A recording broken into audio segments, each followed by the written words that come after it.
اعوذ باللہ من الشیطان الرجیم بسم اللہ الرحمن الرحیم۔ اما بعد، وضاحت آیت نمبر 107 107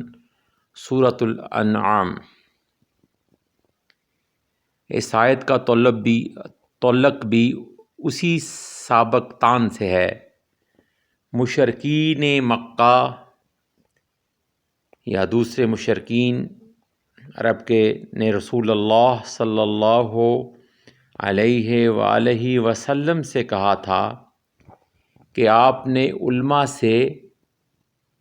یا کسی اساتذہ سے مذاکرات کر کے یہ قرآن بنا لیا ہے، حالانکہ وہ جانتے تھے کہ نبی مکرم صلی اللہ علیہ وآلہ وسلم تو امی ہیں، انہوں نے دنیا میں کسی بھی انسان سے کچھ بھی نہیں سیکھا، کوئی علم حاصل نہیں کیا۔ تو یہ کیسے ممکن ہے کہ وہ اتنی ضخیم کتاب جو کتاب الحکمت ہے، جس میں غیب کی خبریں ہیں، جس میں پہلے انبیاء کی خبریں ہیں، پہلی اقوام کی خبریں ہیں، اور اللہ تعالیٰ کی بتائی ہوئی جو باتیں ہیں وہ اس میں موجود ہیں، وہ کیسے نبی کریم صلی اللہ علیہ وسلم کسی اساتذہ سے جان سکتے ہیں؟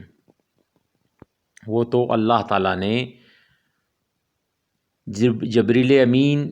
علیہ السلام کے ذریعے آپ صلی اللہ علیہ وسلم پر وحی ہوتی تھی تو وہ آپ تک پہنچایا جاتا تھا۔ تو گویا اللہ تعالیٰ نے فرمایا اب یہاں پہ اللہ تعالیٰ نبی کریم صلی اللہ علیہ وسلم کو سے فرما رہے ہیں، دلاسا دے رہے ہیں کہ آپ ان جاہلانہ اور معادانہ باتوں اور فضول باتوں کی طرف توجہ نہ کریں، اور ان کا کفر آپ پر بوجھ نہ بنے، یعنی کہ ان کے کفر کا وبال ان کے اوپر ہے۔ آپ نے تو آپ کا کام ان تک پیغام پہنچانا ہے، اگر وہ اس کو قبول کرتے ہیں تو ٹھیک ہے، نہیں تو پھر یہ ان کا وبال ان کے اوپر ہے، ان کی پکڑ ان کے اوپر آئے گی، ان کو ہی سزا ملے گی۔ کیونکہ اگر میں ان سے کفر، اللہ تعالیٰ کہتا ہے کہ اگر میں ان سے کفر زائل کرنے کا ارادہ کرتا تو میں اس پر قادر ہوں، لیکن میں نے باوجود قدرت کے ان کو ان کے کفر پر چھوڑ دیا، کیونکہ انہوں نے اس کی جستجو ہی نہیں کی، خیر کی جستجو ہی نہیں کی، اس لیے اللہ تعالیٰ نے بھی ان کو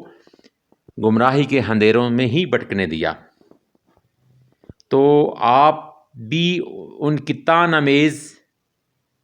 باتوں سے اپنے دل پر اثر نہ لیں اور دل برداشتہ نہ ہوں۔ اس کے بعد اللہ تعالیٰ نے اس کلام کو مؤکد کرنے کے لیے فرمایا کہ آپ ان کے کفر کی وجہ سے کیوں پریشان ہوتے ہیں؟ اگر انہوں نے آپ کے پیغام کو قبول کر لیا تو اس میں انہی کا ہی فائدہ ہے، انہی کا ہی نفع ہوگا، اور اگر آپ کے پیغام کو قبول نہیں کیا، جو میرا پیغام ہے، اگر اس کو آپ کی تبلیغ کو انہوں نے قبول نہیں کیا تو اس کا ضرر اور اس کا نقصان اور اس کی سزا ان کو ہی ملے گی، صرف اور صرف ان کو،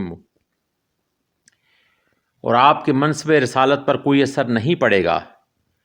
آپ کا مقصد، آپ کا تو کام ہے پیغام پہنچا دینا، اللہ تعالیٰ کا پیغام حق جو وحی کے ذریعے آپ پر نازل کیا جاتا ہے، آپ پر اتارا جاتا ہے، اس کو پورا بعین ہی اللہ کے بندوں تک پہنچا دینا۔ آگے ان کی مرضی ہے، کوئی قبول کرتا ہے تو یہ اس میں اپنا ہی اس کا بھلا ہے،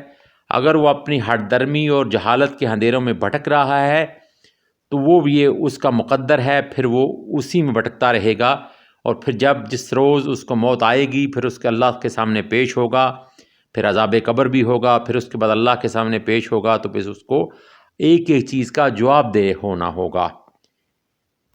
تو یہ کیسے ممکن ہے کہ وہ اپنی عقل سے کام ہی نہیں لیتے؟ وہ بجائز کہ اس کو مان لیں، وہ الٹا نبی کریم صلی اللہ علیہ وسلم پر الزام لگاتے ہیں کہ یہ تو آپ نے کہیں سے گھڑ لیا ہے۔ تو پھر اسی لیے اللہ تعالیٰ نے ان کو چیلنج کیا کہ اگر تم اتنے لائق فائق ہو، اتنے ہو، تو جاؤ ایک آیت ہی بنا کے لاؤ۔ یہ چیلنج تا قیامت تک ہے۔